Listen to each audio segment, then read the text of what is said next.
नमस्कार, आदाब, सत श्री अकाल। मैं हूं मनोज नारायण सिंह और आप देख रहे हैं मंथन टुडे। बिहार विधानसभा चुनाव 2025 अंतिम पड़ाव में है। 11 नवंबर यानी कल वोट कास्ट होना है। तेजस्वी यादव ने आज आनंद फानन में प्रेस कॉन्फ्रेंस बुलाया और प्रेस कॉन्फ्रेंस बुला करके उन्होंने सीधे तौर पे चुनाव आयोग, पीएम नरेंद्र मोदी और देश के होम मिनिस्टर अमित शाह को निशाना बनाया और तरह तरह के आरोप लगाए। और पीएम मोदी से उन्होंने सवाल किया कि जितनी भी उन्होंने सभाएं की, इस दौरान उन्होंने कभी ये अपना रोड मैप नहीं बताया कि अगले 5 साल में उनकी क्या योजना है, बिहार के लिए क्या करेंगे, ये नहीं बताया उन्होंने। ये इन तमाम सारी बातों पर चर्चा करने के लिए आज हमारे पैनलिस्ट में हैं आरजेडी के इकबाल अहमद जी, बीजेपी के संजीव मिश्रा जी और जन सुराज के उबैदुर रहमान जी। इकबाल अहमद जी, सबसे पहले तेजस्वी यादव ने 2025 के इस इलेक्शन में सबसे अधिक चुनावी सभा उन्होंने किया है, 171, और वो आश्वस्त हैं कि मैं नेक्स्ट सीएम बन रहा हूं। शायद ये कॉन्फिडेंस उनका ये बोलने पे मजबूर कर दिया है और उन्होंने आगाज किया है। एक तरह से कहा जाए तो उन्होंने अधिकारियों को कहा है कि आप लोग ईमानदारी से काम करिए। चुनाव आयोग को उन्होंने पक्षपात करने का आरोप लगाया है। क्या कहेंगे आप? बिल्कुल, निश्चित रूप से पहले मनोज जी आपके चैनल को मैं धन्यवाद देता हूं कि आपने मुझे जगह दिया और एक बड़ी जिम्मेदारी के लिए चुनौती भी है जो बात हम आपके सामने रखने जा रहे हैं। बिल्कुल, निश्चित रूप से 171 जगह पर तेजस्वी यादव ने सबसे ज्यादा सभा की और वो सभा ब्लॉक और जिला, कोई ऐसा ब्लॉक और जिला नहीं बचा। और सबसे बड़ी बात है कि इससे चुनावी सभा में एक ही चीज के लोग की बात हो रही थी। सबसे ज्यादा बेरोजगारी की बात हुई है, कल कारखाना और फैक्ट्री की बात हो रही थी और सबसे ज्यादा शिक्षा और प्रेरणा और चिकित्सा के ऊपर सबसे ज्यादा बात हो रही थी। और जिस तरह से इस सब जितनी भी चीज है, ये विधि व्यवस्था जो है, जो चौपट है, उस पर बात हुई है। तो आपको मालूम होना चाहिए कि यहाँ पे 4 से 5 करोड़ लोग जो है बाहर में रहते हैं, जो अपनी दवाई के लिए, बिहार शिक्षा के लिए और अपने लोगों को जो पलायन का जो मुद्दा है, पलायन का मुद्दा तो प्रशांत किशोर ने उठाया था और आप लोग हाईजैक कर लिए। कौन क्या उठाया क्या नहीं उठाया ये बात नहीं है। पलायन तो बहुत बड़ा मुद्दा है, आज से हमारे नेता तो नहीं कर रहे हैं, ये तो काफी दिनों से कर रहे हैं। कौन, देखिए ये लोकतंत्र है, लोकतंत्र में मनोज जी सबका अपना अपना दायित्व और अधिकार है। अगर कोई आदमी भी अगर बिहार के लिए सोचता है, चाहे वो तेजस्वी यादव हो, एक आम आदमी हो, तो निश्चित आप भी एक बिहारी हैं। अगर आप भी सोचते हैं तो अगर बिहार ही के लिए सोचते होंगे, बिहार सब चाहता है कि बिहार में इस तरह की जो है, जो कारखाने नहीं है, कल कारखाने नहीं है। जिस तरह से आपने देखा कि छठ पूजा में किस तरह से लोग आए हैं हमारे प्रदेश में त्योहार मनाने के लिए, और छठ जो है वो बहुत बड़ा त्योहार है, खास के हिंदुओं का बहुत बड़ा त्योहार है, यह आस्था का त्योहार है।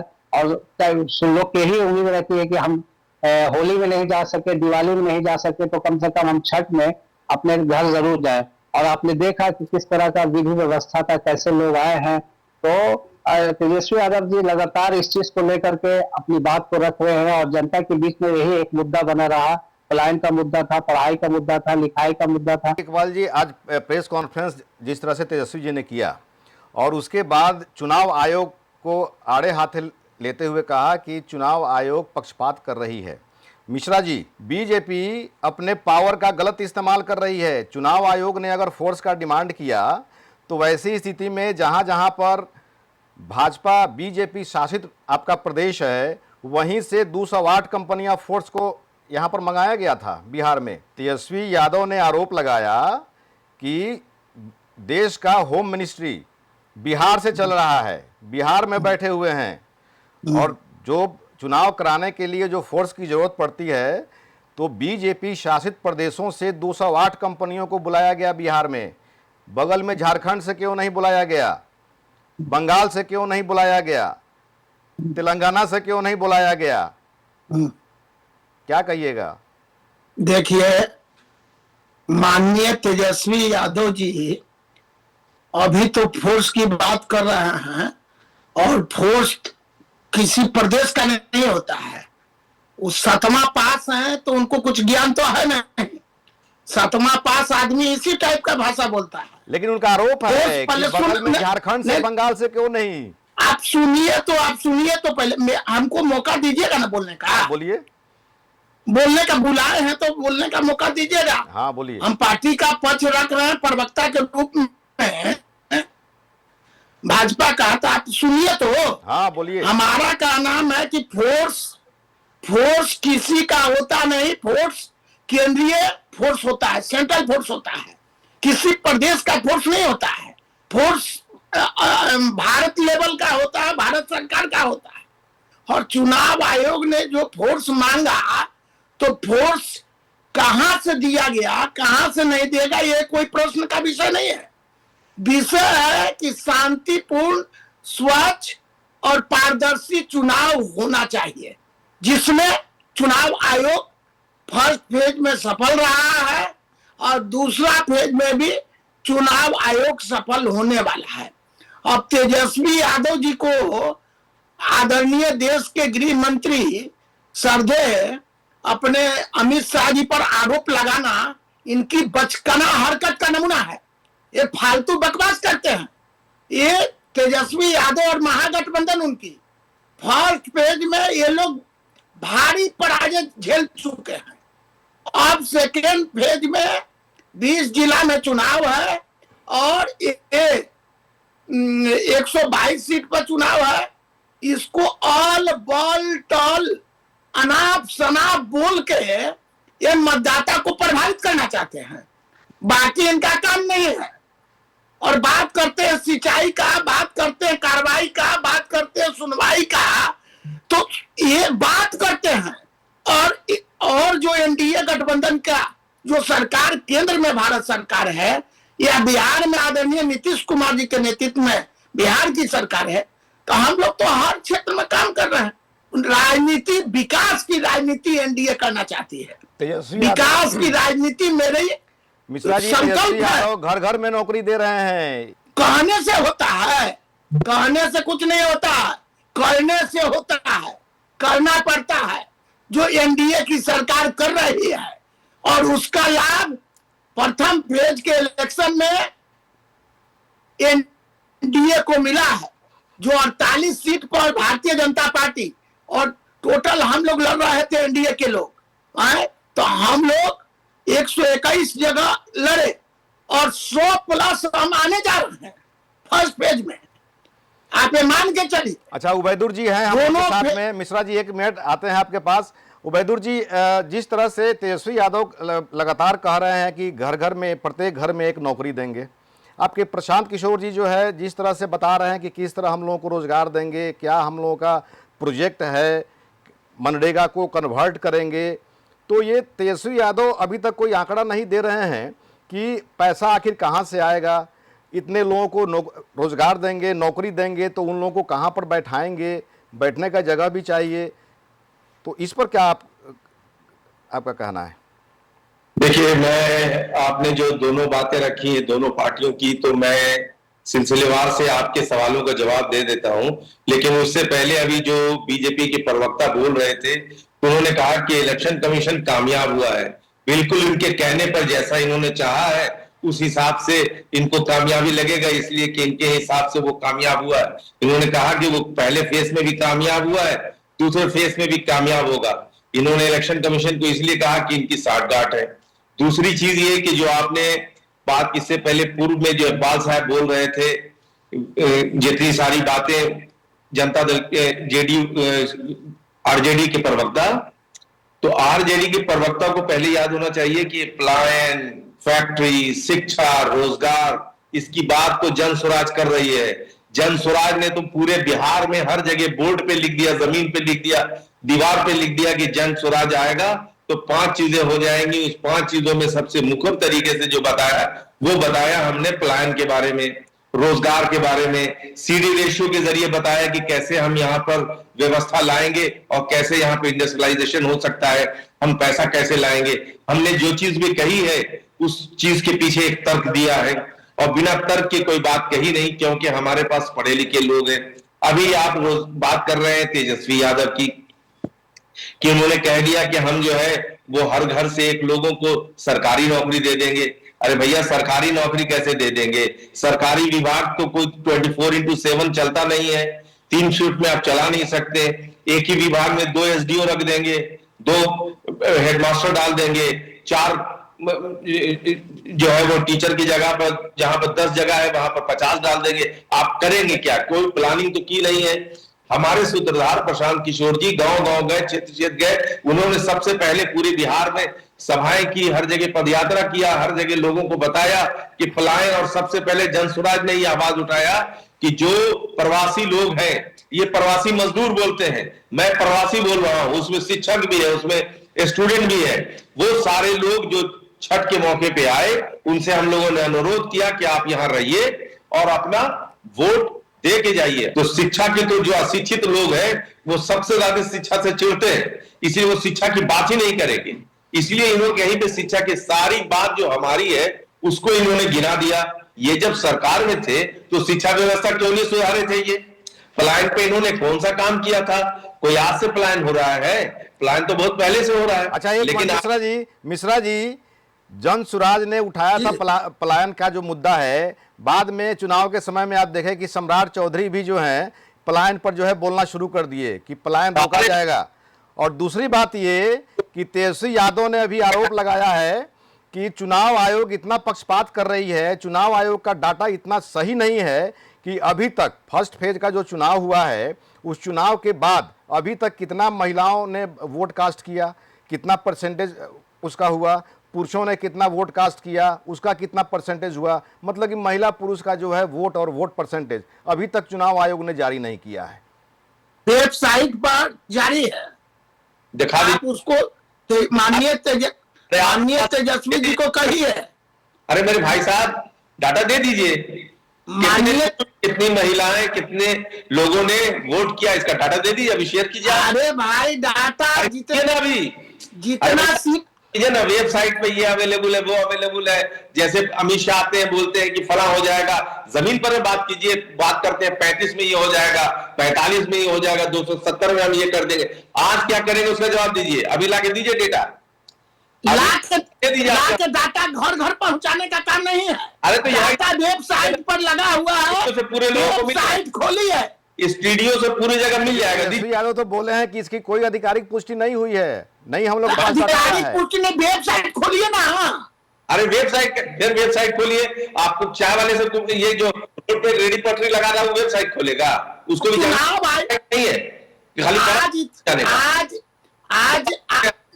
आज आपको बात करना चाहिए।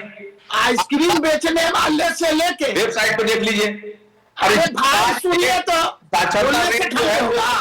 सुनिए, आइसक्रीम बेचने से लेके जूता बनाने वाले से लेके एक एक मजदूर से लेके सारे के हाथ में स्मार्टफोन। भाई आपने कहा है तो आप दिखाइए ना, जो हम कह रहे हैं वो दिखा देंगे। आप दिखाइए कहाँ है। आप चुनाव आयोग के वेबसाइट पर जाइए, फिर चुनाव आयोग के वेबसाइट पर जाइए। चुनाव आयोग के वेबसाइट पर ठेला वाला कैसे जाएगा? कैसे नहीं जाएगा ठेला वाला? कैसे जाएगा? जिस राज्य में इतनी एजुकेशन ही नहीं है वहां का लोग वेबसाइट कहां से यूज करेगा? सबके पास आपका धर्म नहीं बनता बताने का। अच्छा सुनिए मिश्रा जी, अगर चुनाव आयोग जो है परसेंटेज जब जारी कर सकता है, तो माने टोटल वोट परसेंटेज जब जारी कर सकता है, तो फिर महिला पुरुष का अलग अलग क्यों नहीं जारी किया? वेबसाइट पर है, तेजस्वी जी को कहिए, मैं चैलेंज कर रहा हूं। इकबाल जी, तेजस्वी जी स्टडी नहीं किए हैं, उनके आसपास के जो लोग हैं, उनके इर्द गिर्द के जो लोग हैं, चैलेंज कर रहा हूं, आईटी वाले लोग हैं, स्टडी नहीं किए हैं। आया हुआ वेबसाइट पर को आरसी किया, पढ़े लिखे को फारसी किया। ये लोग टेक्नोलॉजी में सबसे आगे, क्योंकि शुरू से अहंकार में बात कर। अरे अहंकारी आप हैं, आप जनता राज के मुखिया हैं। अरे भैया तो बात करते हैं, जंगल राज का, अरे भैया आप जंगल राज की बात कर रहा है, आप जंगल राज की बात कर रहा है, जंगल लालू का काम नरसंहार, जंगल राज, यही काम रहा जीवन भर। तो लगता है कि देखिए मिश्रा जी, लगता है कि उम्र का अभाव हो गया। आप जो है जंगल राज कहते हैं महागठबंधन को, और महागठबंधन कहती है एनडीए को महाजंगल राज।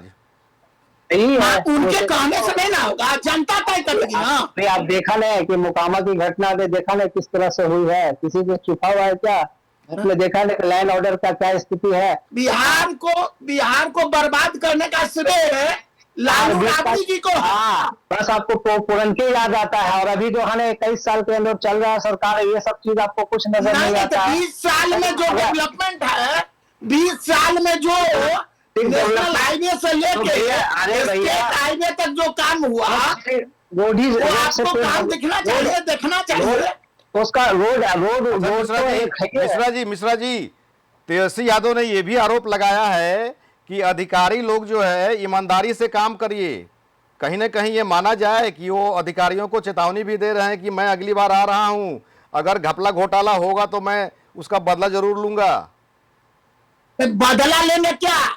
38 में 38 डीएम को सस्पेंड करेंगे, सस्पेंड करके डिसमिसल करेंगे क्या? वो तो कह रहे हैं कि मेरे पास सब तेजस्वी यादव रिपोर्ट आ रहा है, कौन कौन कहां पर बात कर रहा है, सब मेरे पास रिपोर्ट आ रहा है। रिपोर्ट? अरे भाई, वो खुफिया विभाग का मंत्री है क्या? उनको रिपोर्ट आ रहा है?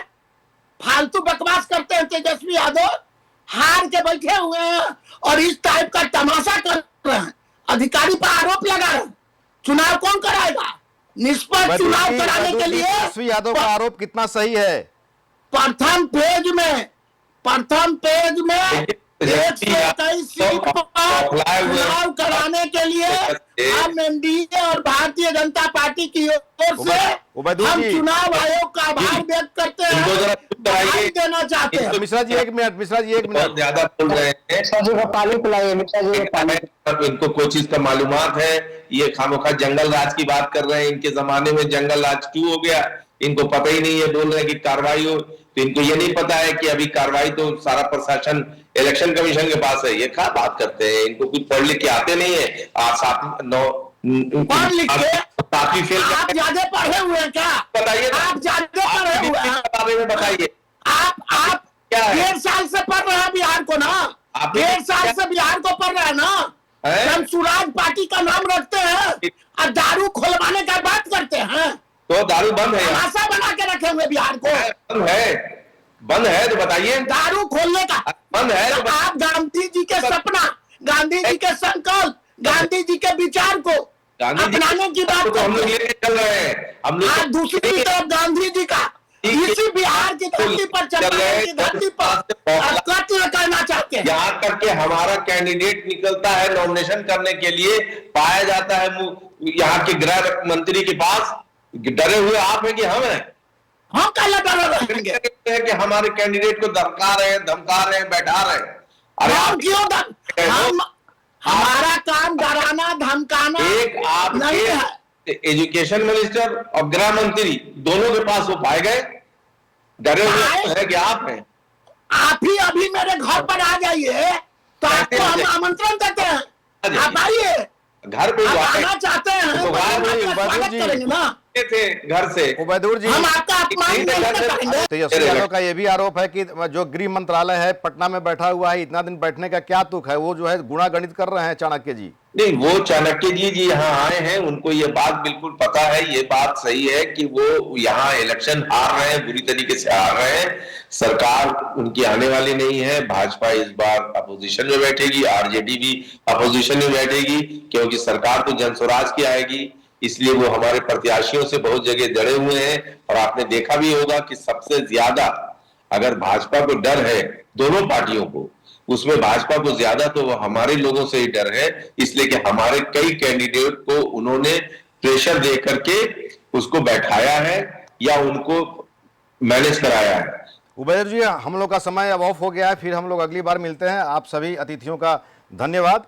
तो ये हमारे जो भी अतिथिगण हैं, इन्होंने साफ तौर पे कहा है कि जो अगर आरजेडी के हैं तो आरजेडी वाले जो हैं तेजस्वी यादव का समर्थन किया, वहीं पर बीजेपी और जनसुराज के जो हमारे अतिथि हैं, इन लोगों ने तेजस्वी यादव के बयान को बेबुनियाद बताया। लेकिन जनसुराज ने कहा कि अगर चुनाव आयोग पर जो आरोप लग रहे हैं कि वोटर लिस्ट जो मांगा जा रहा है, तेजस्वी यादव द्वारा जो मांगा जा रहा है महिलाओं का और पुरुषों का अलग अलग, वो जारी कर देना चाहिए, वो जो है सार्वजनिक कर देना चाहिए। निष्पक्ष खबर देखते रहने के लिए देखते रहिए मंथन टुडे।